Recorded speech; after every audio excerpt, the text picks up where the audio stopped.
Hey girls, Coach B. Wiley. So I got this question. What do you do when your relationship, dating situation starts to get boring? I got excited about this question because this is what you do. When you're feeling like you're getting bored when you're dating this person, and I've been in this situation before with the guy that I was with for many years, me and him had a talk because we were both bored with each other. Not with being with each other, but we were bored with the everyday routine things that we would do. And this is common. So what you want to do is you want to have a conversation about, get it on out there on the table, you bored. And then the second thing that you want to do, the best advice I can give you for this is you want to play the question game. I call it 21 questions. It might be called 22 questions, whatever you want to call it. It's the question game.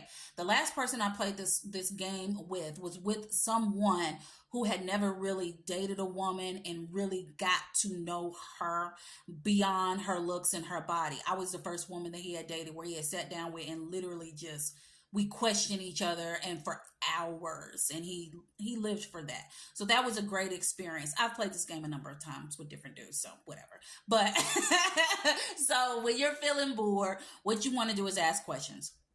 And the questions can be as basic as, what did you want to be when you were a kid? What did you want to be when you grew up? I remember him asking me this question, and I thought I was going to be a ballerina. I love to dance. I always loved to dance. I took ballet as a kid, but because of some health issues, the doctors were like, you're not going to be able to do this. It will never work. So I couldn't be a ballerina. It sucks, but I wanted to dance, but I pivoted to what I'm doing now: author, speaker, communicator, and all the things, coach too. So ask questions like, what's your favorite color? Sure, got it. You should know his favorite color. But what do you want to be when you grow up? What are some goals what is something that you've always wanted to do that you have not done? What is one goal that you want to have taken care of within the next year? Where do you see yourself when you're like 75 years old? What do you want that to look like?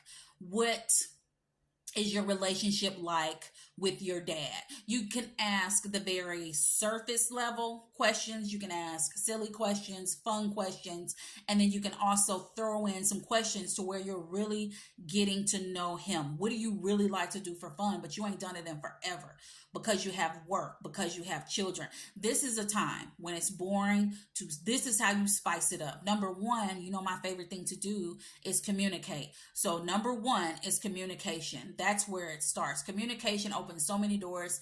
That's why I go so hard in the paint for communication. And so many people these days, specifically with social media, don't know how to communicate, refuse to communicate, or just ignorant when it comes to communication. And it just really gets underneath my skin how people simply can't communicate simple things. And I'm here to let y'all know this is how you do it. So when you're bored, when you're not feeling comfortable about something, you always have to go back to communication.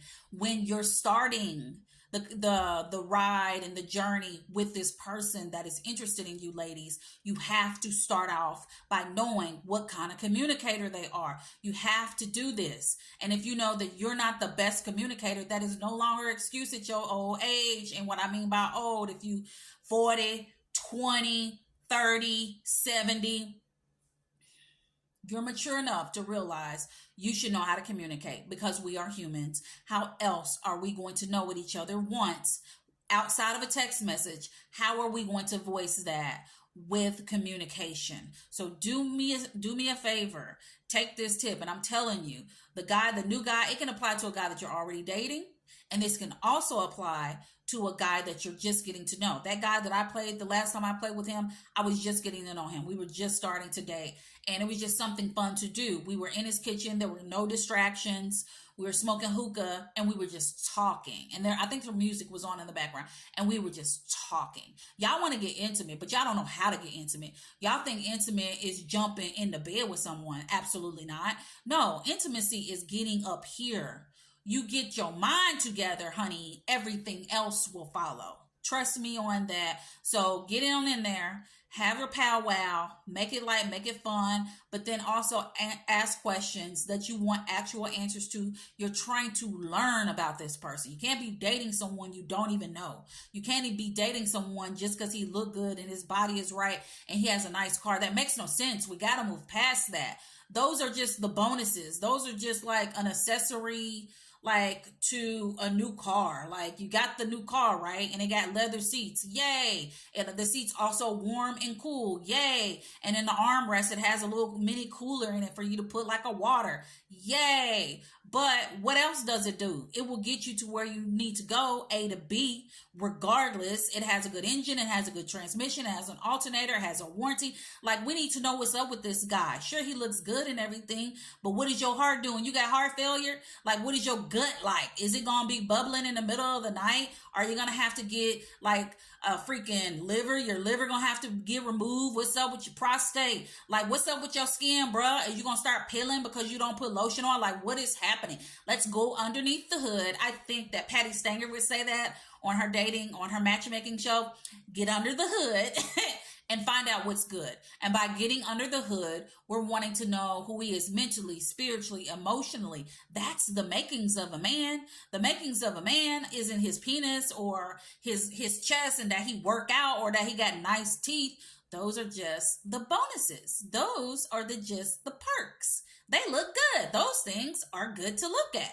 Just like you. You're good to look at. Got a nice booty. Got a flat stomach. Got crystal clear skin. Got nice straight teeth. You got pretty hair. Those are just perks. That don't make you you. That's not what makes you you. Your intelligence, your charm, your wit, your character, your beliefs, your morals, your standards, how you set your boundaries, your energy. That's who you are. So how do you bring back the spice and kill the boredom? Say it with me. Starts with the C, ends with the N.